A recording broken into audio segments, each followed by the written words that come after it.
गजाननं भूतगणादिसेवितं कपित्थजम्बूफलसारभक्षितं उमासुतं शोकविनाशकारणं नमामि विघ्नेश्वरपादपङ्कजं श्रुतिस्मृतिपुराणानामालयं करुणालयं नमामि भगवत्पादशङ्करं लोकशङ्करम् अपारकरुणासिन्धुं ज्ञानदं शान्तरूपिणं श्रीचन्द्रशेखरगुरुं प्रणतोऽस्मि मुदान्वहम् देवे देहे च देशे च भक्त्यारोग्यसुखप्रदं बुधपामरसंसेव्यं तं श्रीजयेन्द्रं नमाम्यहम्। नमामः शङ्करान् वाक्यविजयेन्द्रसरस्वतीं श्रीगुरुं शिष्टमार्गानुनेतारं सन्मतिप्रदं श्रीसत्यचन्द्रशेखरेन्द्रसरस्वतीस्वामिने नमः। सर्वमङ्गलमाङ्गल्ये शिवे सर्वार्थसाधिके शरण्ये त्र्यम्बके देवी नारायणि नमोऽस्तुते। ప్రేమిత్రులారా, మనందరికీ భగవంతుని ద్వారా అనుగ్రహించబడినటువంటి యొక్క శరీరంలో 11వ ఇంద్రియం అదే మనస్సు. 5 జ్ఞానేంద్రియాలు, 5 కర్మేంద్రియాలు, 1 మనస్సు. దాన్ని ఏకాదశి అంటూ పిలుస్తూ ఉంటాం.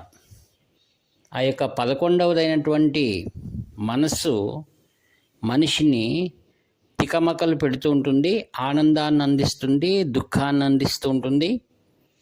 మన యొక్క మనస్సు మన మాట వినటం లేదనే మాట అందరూ చెబుతూనే ఉంటారు. అందుకే మనస్సును స్వాధీనం చేసుకోవాలి.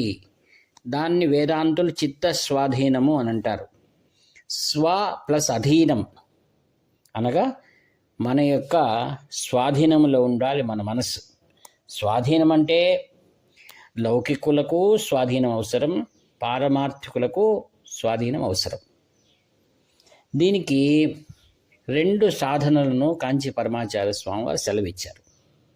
ఒకటి బహిరంగ సాధన, ఒకటి అంతరంగ సాధన.